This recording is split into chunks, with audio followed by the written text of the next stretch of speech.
Zane Lancaster is the epitome of modern entrepreneurial drive in the clean energy sector. Born into a family of considerable wealth, he chose to forge his own path rather than rely on inherited privilege. Today, Zane is the self-made CEO of a pioneering clean energy company, leading his team with an unyielding commitment to sustainable innovation. His workdays stretch to 16 hours, a relentless schedule that underscores his dedication to revolutionizing the energy landscape. Despite the demands of his career, Zane's personal life remains anchored in family. With his parents residing overseas, his closest bonds are with his sister Megan, her husband Terry, and their two children, Zoe, 8, and Ben, 10. Although he rarely takes time off, the weekends he does manage to carve out are reserved for fleeting, yet precious, moments with them. The laughter of Zoe and the spirited energy of Ben serve as poignant reminders of a life beyond boardrooms and strategy sessions. In the midst of his rigorous schedule, Zane finds solace in the brief interludes of family time, a reminder that while ambition drives him to build a legacy in clean energy, love and connection ground him in what truly matters. But little did Zane know, faith was about to change everything. The storm roared as Megan and Terry struggled home from a company party, the relentless rain blurring the world beyond their windshield.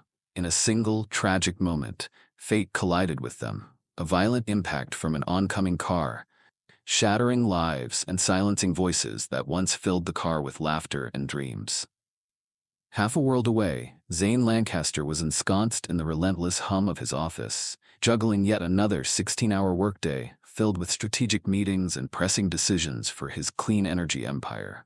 His mind, always focused on innovation and progress, was abruptly shattered by the shrill ring of his phone.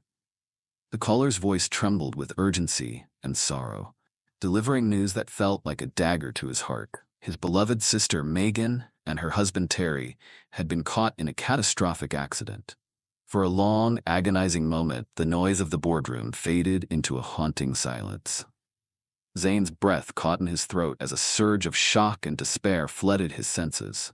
His eyes stung with the salt of impending tears, and his heart hammered with the unbearable weight of loss. In that instant, the relentless drive that had defined his life seemed to crumble beneath him. As the gravity of the situation deepened with hurried hospital visits and tearful phone calls, Zane received another blow, one he had scarcely prepared for. A cold legal formality emerged from the shadows of their family's past. He was the designated guardian for Megan's children, Zoe and Ben, should tragedy claim them both. In that raw, searing moment, Zane felt the full force of his new reality. The ceaseless drive of ambition was replaced by a profound sorrow and a daunting responsibility. Amid the storm's fury outside, he grappled with a torrent of grief, love, and a fierce determination to honor his sister's legacy by protecting the precious lives left behind. Months later, the tempest of grief had begun to settle into a quieter, more bearable rhythm. Zane Lancaster, though still juggling the demanding hours of his clean energy company, had slowly discovered a way to balance work with his new home life. With Zoe's infectious giggles and Ben's curious chatter filling the spaces that once echoed with loss, Zane felt a fragile hope emerging from the sorrow. Realizing he couldn't manage everything alone while navigating the challenges of working from home, Zane made the heartfelt decision to bring in help. After much searching, he found Rose Carr, a compassionate, resilient woman whose own brush with family loss had honed her ability to nurture healing in others. From the moment Rose arrived as a home nanny, her warm presence began to ease the lingering heaviness in the house. Rose organized gentle routines that allowed Zoe and Ben to express their feelings through art, play, and quiet conversation. Her understanding and intuitive care not only soothed the children, but also provided Zane with the space to focus on his work when needed. As he adjusted his daily schedule, Zane gradually learned to weave moments of joy and remembrance into each day, finding balance amidst the bittersweet tapestry of his new life. Rose quickly became the heartbeat of the household. The children adored her, not only for the gentle care she provided, but also for the way she seamlessly wove herself into every aspect of their lives. From morning routines to bedtime stories, Rose was there, nurturing Zoe's imaginative wonder and Ben's boundless curiosity. Her soothing presence filled the gaps left by their missing Zane, creating an environment where laughter and learning intertwined with healing. Yet, as the weeks passed, Zane's return to the office grew more frequent. The long hours and endless meetings at work became his refuge, a place where he could momentarily escape the heaviness of his new responsibilities at home. Rose began to notice that while she was there to support the children, Zane was slipping away into his career, leaving a void that no amount of kindness could entirely fill. One quiet afternoon, as the kids played softly in the living room, Rose found Zane poring over reports at his home office. With a determined calm, she approached him. "Zane," she said gently, "I understand work is important, but the kids need you here. They need to see that their uncle is present, not just in body, but in heart. They need you to help them navigate their grief." Her words, tender yet firm, struck a chord, though Zane initially dismissed them as the worry of a devoted caregiver. That dismissal faded quickly when, one stormy night, Zoe jolted awake from a nightmare, screaming into the dark as if chased by shadows of abandonment. Rushing to her side, Zane held her close, her tear-streaked face a mirror of his own hidden pain. In that heartbreaking moment, the reality of his absence became undeniable. Overwhelmed with remorse, he vowed, "I promise, Zoe, I'll be here, always." And with that promise, Zane began the slow, determined journey to reclaim the balance between his work and the precious, irreplaceable moments at home. With a renewed determination to mend the growing gap at home, Zane approached Rose one crisp morning as she organized a colorful assortment of school supplies on the kitchen table. "Rose," he began softly, his eyes earnest, "I've been realizing that the kids need to see that I'm here for them, consistently, every day. Can you help me develop a routine that shows them I'll always be there?" Rose's warm smile and steady gaze immediately conveyed her readiness to help. "Absolutely, Zane. We'll create a schedule that not only supports their daily needs but also nurtures your bond with them." Over the following weeks, the new routine unfolded like a gentle symphony. Mornings became a family affair, with shared breakfasts and lighthearted conversations setting the tone for the day. Rose helped integrate structured after-school sessions into their schedule, ensuring that Zane was there to pick up Zoe and Ben, assist with homework, and attend school events. Slowly but surely, Zane began to immerse himself in the children's world, cheering at soccer practices, applauding at dance recitals, and even joining them for weekend projects. As the days passed, the routine brought harmony back into their home. Not only did the kids flourish with their uncle's newfound presence, but even Rose found moments to step away, taking occasional weekends off to spend time with her own family, secure in the knowledge that she had helped rebuild a loving, balanced household. Zane had never truly allowed himself the luxury of a personal relationship. His company consumed nearly every hour of his day. But one brisk afternoon, he surprised everyone by returning home with Susan Mays, a sharp, charismatic business partner whose presence radiated both professionalism and an intriguing warmth. The moment Susan stepped through the door, the household atmosphere shifted in unexpected ways. Zoe and Ben exchanged wide-eyed glances, their innocent curiosity piqued by the unfamiliar woman who now filled their living room with soft laughter and animated conversation. For Rose, who had been the steady, reliable anchor of the household for over a year, the news was a shock. She had seen Zane pour his heart into rebuilding his family's life, yet he had never mentioned a romantic interest, not even a casual one. Now, with Susan making frequent visits, sometimes appearing twice in a single day, an undercurrent of change began to ripple through their once predictable routine. Zane, ever focused on his work and the delicate balance he was painstakingly maintaining at home, remained largely oblivious to the emotional stir Susan's presence was causing. To him, Susan was simply an indispensable partner in business, a brilliant strategist who complemented his own vision. It wasn't until one clear evening, as the house settled into quiet after dinner, that Susan's intentions emerged with clarity. "I'd really like to take you out on a date, Zane," she said softly, her eyes sparkling with genuine interest. Taken aback yet pleasantly intrigued, Zane agreed, replying, "Sure, let's do that." He accepted the invitation almost reflexively, still unaware of the deeper implications. In that moment, as the promise of a date hung in the air, The family felt a mingling of anticipation and uncertainty. Both the children and Rose wondered silently what this new chapter might mean for the carefully reconstructed life they had all come to cherish. In the weeks that followed, Zane's schedule increasingly filled with time spent with Susan. Meetings, lunches, and casual drop-ins at home became routine, and Susan's presence grew more pronounced with each passing day. Yet, amid the shifting dynamics, the children began to whisper their own worries. Zoe and Ben, still fragile from recent upheavals, asked in hushed tones if their uncle was falling in love with someone new. Their concern did not go unnoticed by Rose, who had become the steady pillar of their home. One evening, after the children had gone to bed and the house had quieted to a gentle hum, Rose pulled Zane aside in the dimly lit living room. Her tone was soft yet insistent as she broached the subject.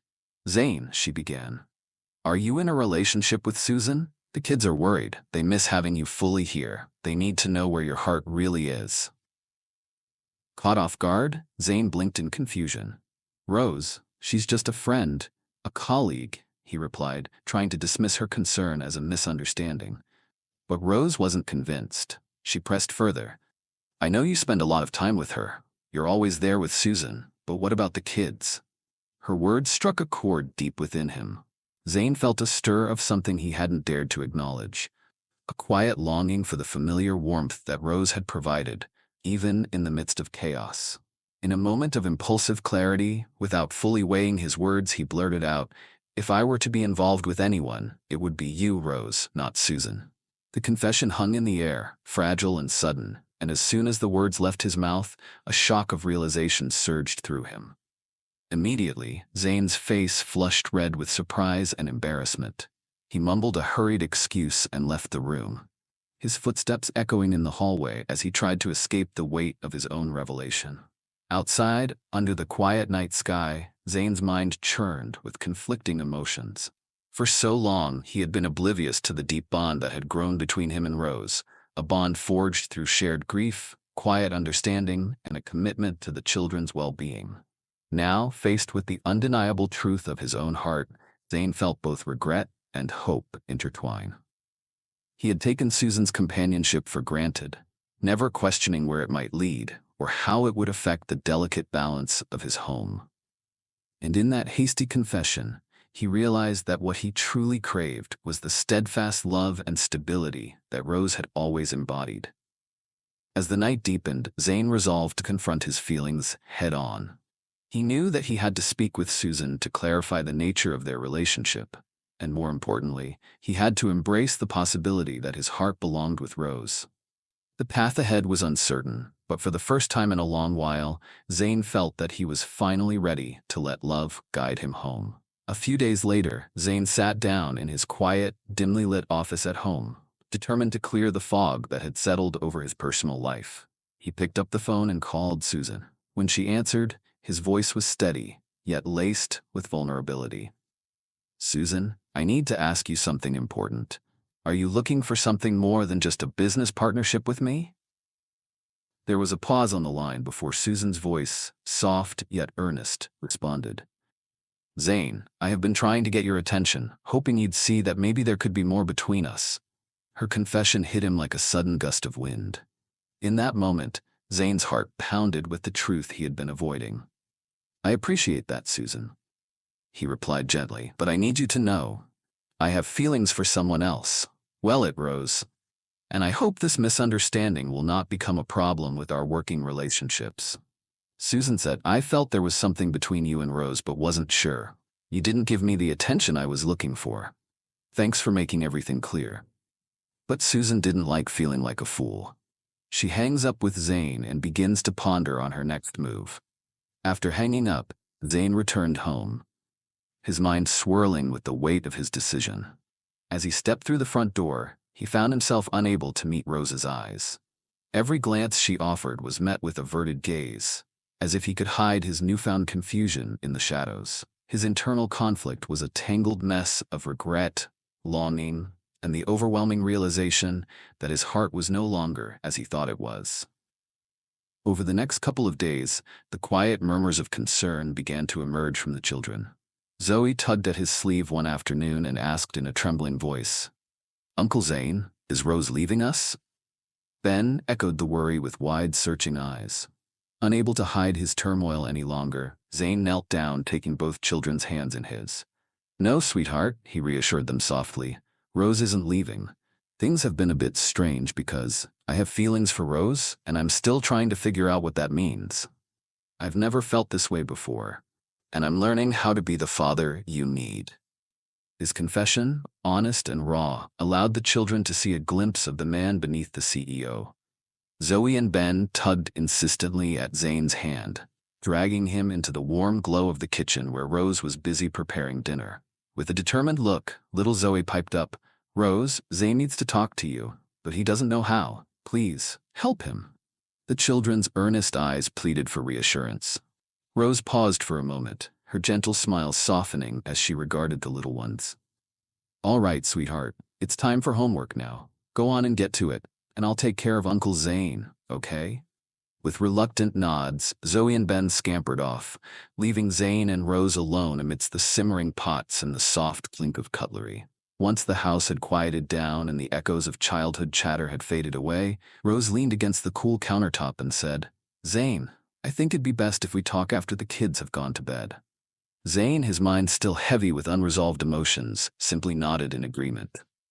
Later that night, under the vast starlit sky on the back porch, the quiet became a canvas for their raw emotions. Sitting side by side, the gentle hum of nighttime enveloped them. Rose began hesitantly. "Zane, there's something I've needed to tell you for a long time. I've had feelings for you too. I never imagined you'd ever see me that way." Her voice was soft, yet every word carried the weight of past few months spent quietly longing. Zane's heart pounded as he confessed, "I didn't even know how I truly felt until you confronted me today. Now I can't stop thinking about you. My world has been so consumed by work and routine that I never realized what was right in front of me." Overcome by emotion, Rose stepped closer and gently kissed his cheek. "It's okay, we know you can be a clueless," they laugh. "Let's take it one day at a time, Zane," she whispered.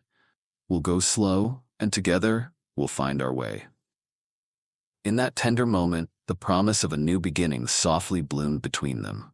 Susan, feeling both rejected and desperate, decided she could no longer stand by in silence. In a final bid to salvage her reputation, and perhaps to undermine the budding relationship between Zane and Rose, she began feeding scandalous rumors to various gossip papers. In a series of sharply worded exposés, Susan painted Rose as nothing more than a gold digger, a woman exploiting a grieving family for financial gain. According to the articles, Rose had maneuvered her way into Zane's life during a period of vulnerability, using the family's sorrow as an opportunity to secure a place in his home and heart. The headlines blazed with accusations: gold-digging nanny preys on grieving CEO, and lover loot, the true intentions behind Rose's affection. Gossip columns spun tales of cunning ambition, suggesting that every supportive gesture from Rose was nothing but a calculated move to capitalize on Zane's wealth. Rose, not just for managing the household and caring for the children, but also as a steady emotional anchor amid personal loss. Blinded by his trust and the comfort her presence brought, Zane struggled to see any malice in her actions. The damaging rumors, though persistent in the media, clashed with the reality he experienced every day. In his heart, Zane clung to the belief that Rose's gentle support was genuine, leaving him unaware of the storm Susan was stirring in the public eye. Zane's world shifted the morning he discovered the source of the malicious articles. After tracing a leaked phone log, he realized Susan Mays herself had fed every damaging rumor to the tabloids. His blood ran cold. That afternoon, he summoned Susan to his office. "Susan," he began, voice steady but icy, "I've confirmed you were behind those lies about Rose. I can't, and won't, do business with someone I cannot trust." He slid a printed copy of the leak across the desk. "Your behavior has inflicted new pain on my family at a time when we're still healing." Susan's face went pale, but Zane cut her off before she could protest. "I'm ending our partnership, effective immediately. It's over." Word of the fallout spread fast. That evening, Zane called a company-wide video briefing. On screen, his clean-cut suit and resolute expression filled every frame. "I want to make one thing perfectly clear," he said, locking eyes with every team member. Rose Carr is not only my family's greatest ally, she's earned my absolute respect and trust. Any attempt to harm her reputation or our home will not stand. He paused, letting the weight of his words settle. Effective now, all business with Susan's firm is terminated. Integrity matters above all else, especially when you're entrusted with the care of children who have already lost so much. As the broadcast ended, Zane felt a surge of relief. He had defended Rose and protected his family's peace. In that decisive moment, he reaffirmed where his true loyalties and his heart would always lie. That evening, after the children were asleep, Zane found Rose in the softly lit kitchen, folding laundry. He stepped up behind her and gently laid the printed company statement, boldly defending Rose and announcing Susan's dismissal, onto the counter. "Rose," he said, his voice both proud and tender, "I want you to know I made it clear today. I stand with you. No one is allowed to disparage the woman who's done more for my family than anyone else." Rose turned, her eyes glistening with gratitude. He reached for her hand. "You've earned every word and so much more." Zane took a steadying breath. "I've been thinking. We've been through so much together, and I'd like to take you out on a date. No work, no kids, just us." A soft smile bloomed on Rose's face. "I'd love that," she whispered. He hesitated for a moment, then asked earnestly, "What do you want us to be, Rose? Because I can't imagine my life without you. Not as my nanny, not as my friend, but as something more." Rose stepped close, placing her hand on his chest. "I want to be your partner, your equal in everything. I love you, Zane." Zane felt a warmth spread through him. "I love you too," he said, pulling her into a gentle embrace. The next morning, over pancakes piled high and sleepy-eyed giggles, Zane cleared his throat. Zoe and Ben looked up, puzzled. "Rose and I," he began, glancing at Rose, "we're in love with each other." Zoe beamed and Ben cheered. Ben said it about time. "What took you so long?" Zoe yelled, "He's clueless. It just takes him longer than most people to catch up." They all laugh. Zane knew they were finally a family in every sense. That evening, Zane and Rose slipped away to the small bistro where they'd planned their first real date. Candlelight danced in their eyes as they toasted to new beginnings. Him, the driven CEO. Her, the woman who'd quietly saved his family. They laughed over shared memories of Zoe's silly antics and Ben's boundless questions. And in that cozy corner, they felt the world shrink down to just the two of them. Back at home, the children drifted to sleep in their shared bedroom, whispering excitedly about Zane and Rose's new special love. When Zane and Rose returned, they found Zoe fast asleep, clutching her favorite teddy, and Ben's half-finished drawing of their family tacked to the corkboard above the bed. Rose kissed the top of each child's head, and Zane squeezed her hand, grateful beyond words. In the weeks that followed, the home hummed with a peaceful joy. Family breakfasts were lively and unhurried. Homework help turned into impromptu science experiments and story writing sessions. Weekends were spent exploring nearby parks, Zoe and Ben chasing butterflies while Zane and Rose watched, hands entwined. At the company's end-of-year celebration, Zane raised his glass in a heartfelt speech. Not just to his team's accomplishments, but to the extraordinary woman who stands beside me every day. Rose, radiant in the audience, caught his eye and smiled, her heart full. As fireworks burst overhead, Zane wrapped his arm around Rose's shoulders and whispered, "Thank you for loving our family." Together, under a sky of flickering lights, they embraced the bright future they'd built, one of love, trust, and the promise of every tomorrow. The end. Thanks for listening to Green Tea Tales. Help our channel to grow with like, share, and subscribe.